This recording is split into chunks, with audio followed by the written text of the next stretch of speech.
Hello बच्चों, आज 23 जनवरी 2021 की आपकी सामाजिक विज्ञान में भूगोल विषय की जो आपकी वर्कशीट है, यह आपकी वर्कशीट नंबर 76 है।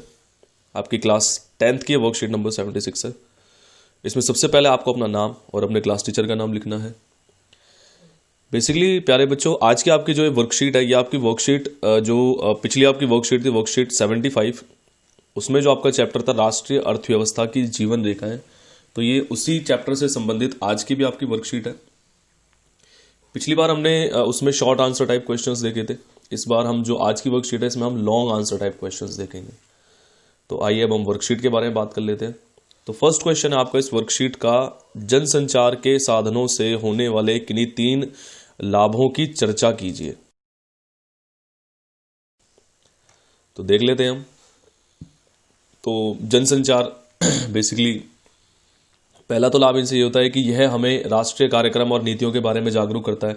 जनसंचार बेसिकली प्यारे बच्चों पहले समझ लो कि रेडियो, टेलीविजन, इंटरनेट वगैरह जो ये सब जो साधन होते हैं, ये आपके जनसंचार के साधन कहलाते हैं।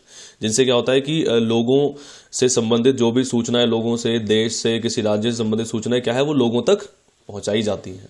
तो बेसिकली ये सब जो आपके होते हैं जनसंचार के साधन होते हैं। तो पहला लाभ तो इनसे ये होता है कि यह हमें राष्ट्रीय कार्यक्रम यानी कि हमारे देश के लेवल पर या देश के जो भी कार्यक्रम होते हैं और नीतियों के बारे में जागरूक करता है। और जो भी नीति जैसे लोकसभा टीवी, राज्यसभा टीवी वगैरह पे जो भी डायरेक्ट प्रसारण किया जाता है, या फिर न्यूज़ चैनलों के माध्यम से जो भी इस टाइम पे देश में घटित हो रहा है, या फिर जो भी सरकार कोई भी नीति लागू कर रही है उसके बारे में जो हमें जानकारी मिलती है। देन सेकंड लाभ है इनसे आपका कि इसके माध्यम से हम खेल संबंधी सभी कार्यक्रम आसानी से घर बैठे देख सकते हैं। अब इसके बाद क्या है बेटा, खेल। ठीक है, तो आजकल जैसे कि देखा जा रहा है कि स्वास्थ्य लोगों का वैसे ही बहुत ज़्यादा अच्छा नहीं है, और खेल के माध्यम से क्या है, कहीं ना कहीं हम इनको जो है ठीक कर सकते हैं। जैसे प्रधानमंत्री हमारे जो नरेंद्र मोदी जी हैं, उन्होंने भी एक फिट इंडिया करके जो है एक बीच में जो है चलाया था प्रोग्राम। तो वही है कि इसके माध्यम से हम खेल संबंधित सभी कार्यक्रम आसानी से, यानी कि किसी भी चैनल पर या कहीं पर भी कोई भी खेल अगर हो रहे हैं, तो जब जनसंचार के माध्यम से हम घर बैठे आसानी से उन खेल को देख सकते हैं।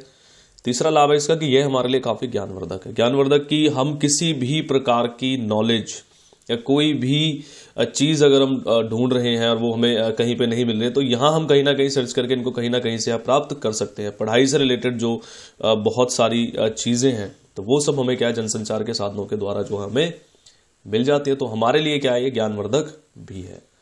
देन आपका प्रश्न दूसरा है, पाइपलाइन परिवहन के लाभ बताइए। अब जो आपका पाइपलाइन परिवहन होता है, तो उसके लाभ हमें इस क्वेश्चन में बताने हैं। तो पहला लाभ है इसका कि पाइपलाइन द्वारा शहरों और उद्योगों में पानी पहुंचाने के साथ साथ जो है गैस और खनिज तेल को एक स्थान से दूसरे स्थान पर पहुंचाया जाता है। ठीक है, तो ये भाई पहले तो सबसे पहले से जो इसका काम होता रहा था पाइपलाइन का, वो यही था कि बेसिकली एक किसी बड़े पानी के किसी प्लांट वगैरह से पाइपलाइन के थ्रू क्या है, शहरों में सभी घरों में या मेन घरों में या फिर उद्योगों में क्या है, पानी पहुंचाया जाता था। लेकिन अब क्या है, इसके साथ साथ इसमें गैस और खनिज तेल को भी क्या है, एक स्थान से दूसरे स्थान तक पहुंचाया जाता है।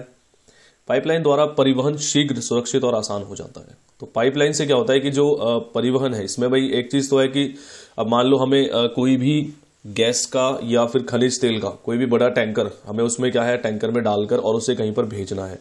तो हो सकता है कि भाई उस टैंकर का कहीं एक्सीडेंट भी हो सकता है, टाइम ज़्यादा लग सकता है जाने में, जाम वगैरह मिल जाता है। लेकिन अगर एक बार पाइपलाइन बिछा दी जाती है जब 2 स्थानों के बीच में, तो आसानी से जो भी है सामान हम वो वहाँ से भेज और मंगा सकते हैं पाइपलाइन के माध्यम से। इससे समय की बचत होती है। ऑब्वियसली बात है कि अब जब मैंने आपको बताया ये टैंकर वाला जो एग्जांपल था, या फिर रेलों के माध्यम से जो भेजा जाता है, कई बार बहुत सारी चीज़ें हैं भाई, उससे क्या है, और बीच की चोरी और बर्बादी को, चोरी भी हो जाती है कई बार उनमें, और बर्बादी तो आप यही है कि एक्सीडेंट वगैरह हो गया, रोड पे बिखर गया, तो वो सब क्या है, बर्बादी है।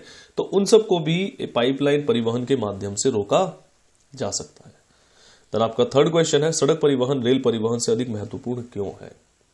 तो इसमें पूछा गया है कि जो सड़क परिवहन आपका होता है, ये रेल परिवहन से ज्यादा महत्वपूर्ण क्यों है। तो इसके कुछ बिंदु हमें इसमें बताने हैं। तो आइए, फर्स्ट पॉइंट आपका कि सड़क परिवहन का निर्माण और रख रखाव अपेक्षाकृत सुविधाजनक और सस्ता है।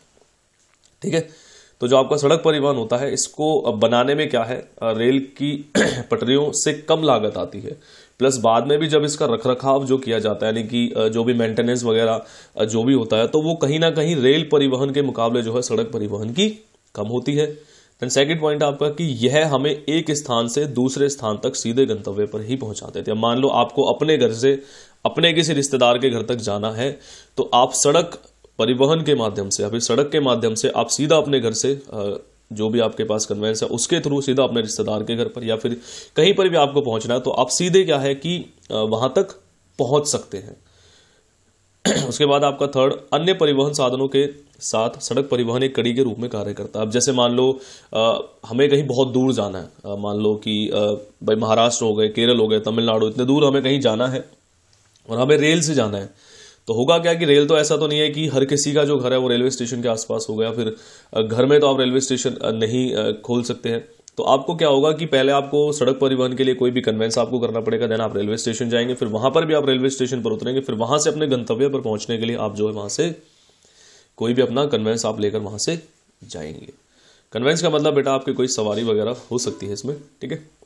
तो वही है कि एक कड़ी के रूप में कार्य करता है अन्य संसाधनों का। अब जैसे मान लो एयरप्लेन से जाना हो तो एयरपोर्ट तक क्या है कि आप कोई भी कन्वेंस करके आप एयरपोर्ट तक पहुंचेंगे, फिर एयरपोर्ट के बाद आपको वहां तक पहुंचना होता है। देन आपका फोर्थ पॉइंट है इसमें, पहाड़ी क्षेत्रों, दुर्गम क्षेत्रों और उबड़ खाबड़ क्षेत्रों में सड़क आसानी से बनाई जा सकती है। अब एक तो पहाड़ी क्षेत्रों में जहां ऊंचे नीचे स्लोप्स हैं, दुर्गम क्षेत्र बहुत मतलब कि जैसे थार वगैरह के रेगिस्तान वगैरह के एरिया, जैसलमेर वगैरह है, तो इनमें, और उबड़ खाबड़ जो है बहुत ज्यादा जो जमीन है वो समतल नहीं है, तो उन सब में क्या है कि जो सड़क है वो आसानी से बनाई जा सकती है अपेक्षाकृत और जो हमारे परिवहन के साधन है उनके।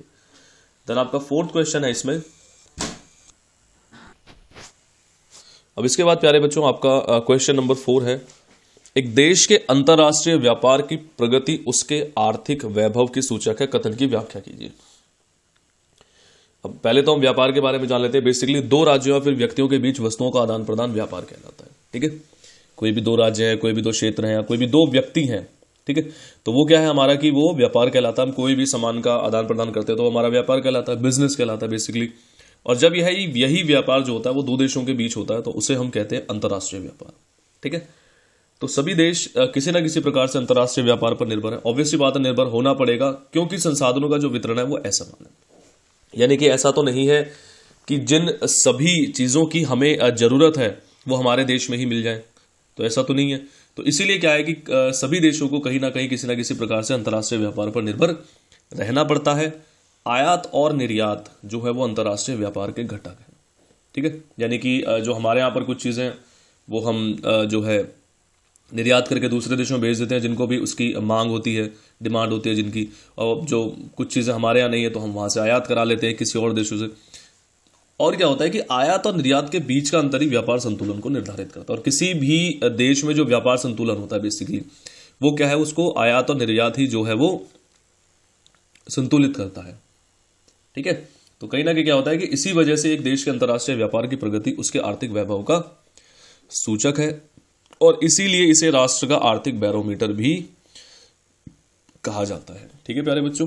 तो इस तरीके से आपका ये क्वेश्चन बेसिकली इसमें यही पूछा गया है कि जो अंतर्राष्ट्रीय व्यापार होता है उसकी प्रगति मतलब जितना ज्यादा वो बढ़ेगा। तो अंतर्राष्ट्रीय व्यापार में तो आयात और निर्यात दोनों हो सकते हैं कि भाई हमारे देश में मान लो कि कोई बिजनेस बहुत अच्छा चल रहा है और वो चीज हमारे यहाँ मिलती ही नहीं है, हमें किसी और देश से मंगानी पड़ेगी, तो हमें ज्यादा से ज्यादा आयात कराना पड़ेगा। तो आयात और निर्यात के दोनों क्या है, उसी के घटक है। तो जितना आयात निर्यात हमारा जो है वो बढ़ेगा तो उसी से क्या है हमारा व्यापार संतुलन भी कंट्रोल होगा, और वही क्या है हमारे आर्थिक वैभव का सूचक भी होगा। देन आपका 5th क्वेश्चन है, पर्यटन एक उद्योग या व्यापार के रूप में अर्थव्यवस्था के विकास के रूप में किस प्रकार सहायक है। अब जो हमारा पर्यटन है, टूरिज्म जो है तो वो एक उद्योग, इंडस्ट्री या फिर व्यापार जो भी बिजनेस है उसके रूप में अर्थव्यवस्था जो है हमारे उसके विकास में किस प्रकार से सहायक है। तो आइए इसका आंसर देख लेते हैं कि पिछले कुछ वर्षों में पर्यटन उद्योग में भारत में काफी महत्वपूर्ण वृद्धि हुई है। तो पिछले कुछ वर्षों में अगर हम देखें तो ये जो पर्यटन उद्योग है हमारे यहाँ पर, इसमें काफी ज्यादा वृद्धि हुई है।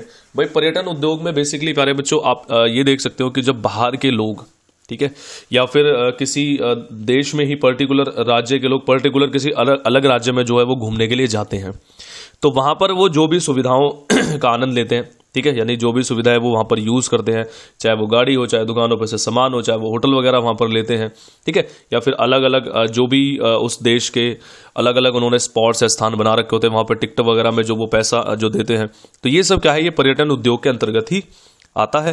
तो इसमें काफ़ी ज़्यादा महत्वपूर्ण हमें पिछले कुछ वर्षों में देखने को मिली है, बहुत बड़ी संख्या में लोग पर्यटन उद्योग से जुड़े हो। अब क्या हो गया कि धीरे धीरे जब पर्यटन उद्योग काफ़ी ज़्यादा फल फूल रहा है, तो अब एक बहुत बड़ी संख्या में जो लोग हैं वो इस उद्योग से जुड़ गए हैं। इसी उद्योग के कारण ही हस्तकला और सांस्कृतिक उद्यमों को विकास के अवसर प्राप्त हुए हैं। अब इसी उद्योग के कारण ही कहीं ना कहीं जो किसी पर्टिकुलर राज्य के पर्टिकुलर क्षेत्र के जो हस्तकला उद्योग है, हस्तकला उद्योग मतलब कि जो हाथ से बनाए जाने वाली चीज़ों के जो उद्योग थे, तो उनमें भी कहीं ना कहीं क्या है, उसमें विकास हुआ है। ठीक है भाई, अब जैसे अब लोगों ने वहाँ पर पहुँचे तो वहाँ पे उन्होंने देखा कि अरे ये चीज़ ऐसे ऐसे यहाँ पर बनती है तो बहुत अच्छी है, तो लोग उसको खरीदते हैं, तो उन लोगों को भी क्या है, कहीं ना कहीं उनका विकास हुआ है। और सांस्कृतिक उद्यमों इन द सेंस आप देख सकते हैं कि जो भी पुराने मॉन्यूमेंट्स वगैरह कहीं पर बने हुए हैं, कोई किले कहीं पर बने हुए हैं, ठीक है, और उसके बाद जो भी हमारी पुरानी चीज़ें थी, ऐतिहासिक चीज़ें थी, तो उनका भी जो उससे जुड़े जो भी इंडस्ट्रीज़ हैं हमारी, उनमें भी क्या है, काफ़ी ज़्यादा उनका विकास हुआ है। फोर्थ पॉइंट आपका, पर्यटन उद्योग के कारण ही बड़ी संख्या में अंतर्राष्ट्रीय मुद्रा की भी प्राप्ति होती है। तो इसी उद्योग के कारण ही जो अब फॉरेनर्स के जो लोग हैं, अब जब भाई सबसे पहले तो हमें ही हमारे देश के बारे में जो जो चीज़ें हमारे देश के क्षेत्रों या राज्यों से संबंधित है वो हमें पता होनी चाहिए। फिर कहीं ना कहीं उससे क्या आकर्षित होकर जो है विदेश के लोग भी हमारे यहाँ पर आते हैं। अब वो जब यहाँ पर आएंगे तो ऑब्वियस सी बात है कि वो अपने साथ जो है वो करेंसी जो लेकर आते हैं वो अपने यहाँ की लेकर आते हैं, तो फिर वो एक्सचेंज होते हैं, तो कहीं ना कहीं उससे हमारे यहाँ पर जो अंतर्राष्ट्रीय मुद्रा का जो भंडार है वो भी हमारा क्या है, बढ़ता है। देन फिफ्थ पॉइंट है, यह हमारी राष्ट्रीय एकता को भी बढ़ावा देता है। भाई जब हमें ही हमारे देश के जो लोग हैं उनके बारे में जानने के बारे में काफ़ी पता चलता है। भाई पहले तो क्या होता है कि हम सभी एक दूसरे को ऐसे देखते हैं कि अरे पता नहीं है तो इस टाइप से, लेकिन जब हम धीरे धीरे उनके बारे में जानते हैं कि अरे इनका तो कल्चर ही ऐसा है और इन लोगों का पहनावा अपने कल्चर के अकॉर्डिंगली काफ़ी अच्छा है, जब हमें उन लोगों के बेसिकली उनके बारे में पता चलता है तो फिर कहीं ना कहीं वो क्या है, हमारी राष्ट्रीय एकता को भी बढ़ावा देता है। उसके बाद नेक्स्ट है प्यारे बच्चों आपका इसमें एक स्रोत आधारित प्रश्न जो है आपको इसमें ये दिए गए हैं, तो इनके बारे में आइए हम बात कर लेते हैं। तो स्रोत है बेसिकली आपका जो इसमें दिया गया है कि नीचे दिए अनुच्छेद को पढ़िए और पूछे गए प्रश्नों के उत्तर दीजिए। तो एक अनुच्छेद आपको इसमें नीचे दिया गया और उसके कुछ प्रश्न आपको इसमें दिए गए, तो वो आपको इसमें जो है आंसर देने। तो भाई प्रति 100 वर्ग किलोमीटर क्षेत्र में सड़कों की लंबाई को सड़क घनत्व कहा जाता है। देश में सड़कों का वितरण एक समान नहीं है। इनका घनत्व जम्मू कश्मीर में 12.14 किलोमीटर प्रति 100 वर्ग किलोमीटर, यानी कि कम है वहां पर काफी ज्यादा, से केरल में 517.77 किलोमीटर प्रति 100 वर्ग किलोमीटर तक है, यानी कि वो ज्यादा है। तो और ये जो डाटा है आपका 31 मार्च 2011 तक का है, जबकि वर्ष 31 मार्च 2011 के अनुसार सड़कों का औसत राष्ट्रीय घनत्व 142.68 किलोमीटर प्रति 100 वर्ग किलोमीटर था। औसतन यानी कि एक एन एवरेज जो निकाला गया था। भारत में सड़क परिवहन अनेक समस्याओं से जूझ रहा है, ये भी है इसमें।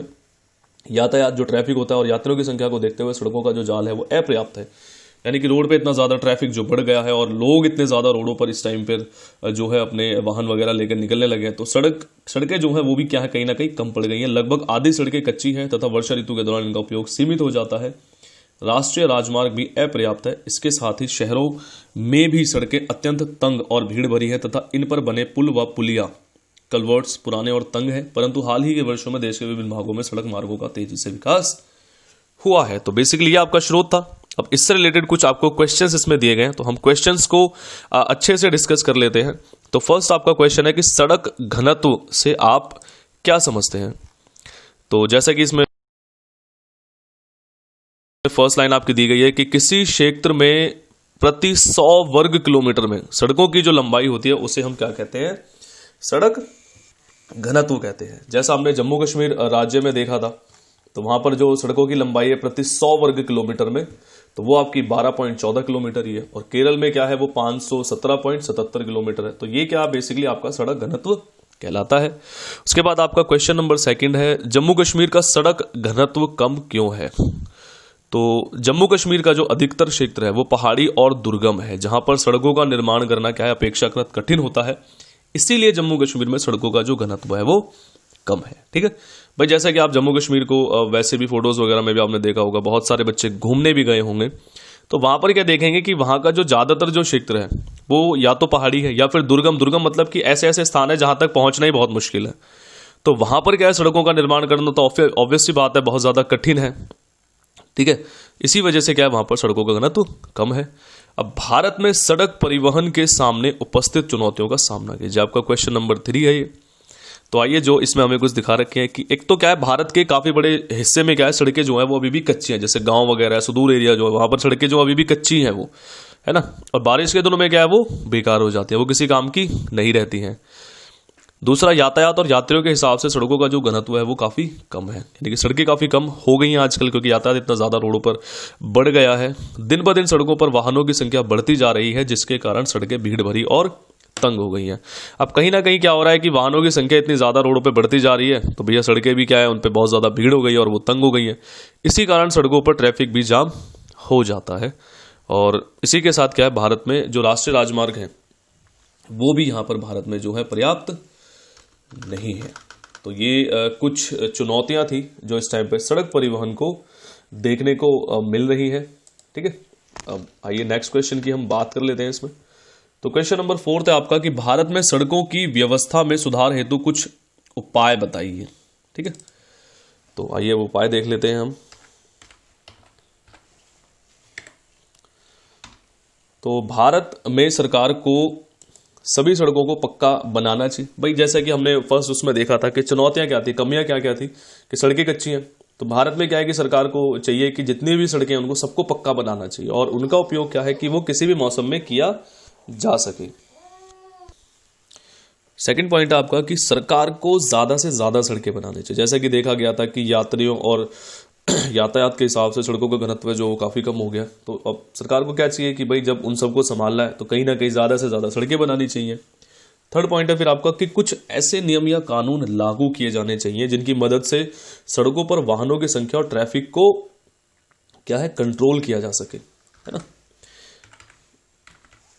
भाई इस टाइम पे क्या है, सभी लोग मतलब अपने वाहन लेकर ना निकले, कुछ ऐसे नियम वगैरह जो है वो लागू कर देने चाहिए। देन आपका फोर्थ पॉइंट है कि सरकार को और ज्यादा राष्ट्रीय राजमार्ग बनाने चाहिए, क्योंकि इनका भी कहीं ना कहीं हमारी अर्थव्यवस्था के विकास में काफी महत्वपूर्ण भूमिका होती है। तो इस तरीके से प्यारे बच्चों आपकी ये वर्कशीट काफी इंपॉर्टेंट सी वर्कशीट थी। ये वर्कशीट यहाँ पर आपकी खत्म हो जाती है।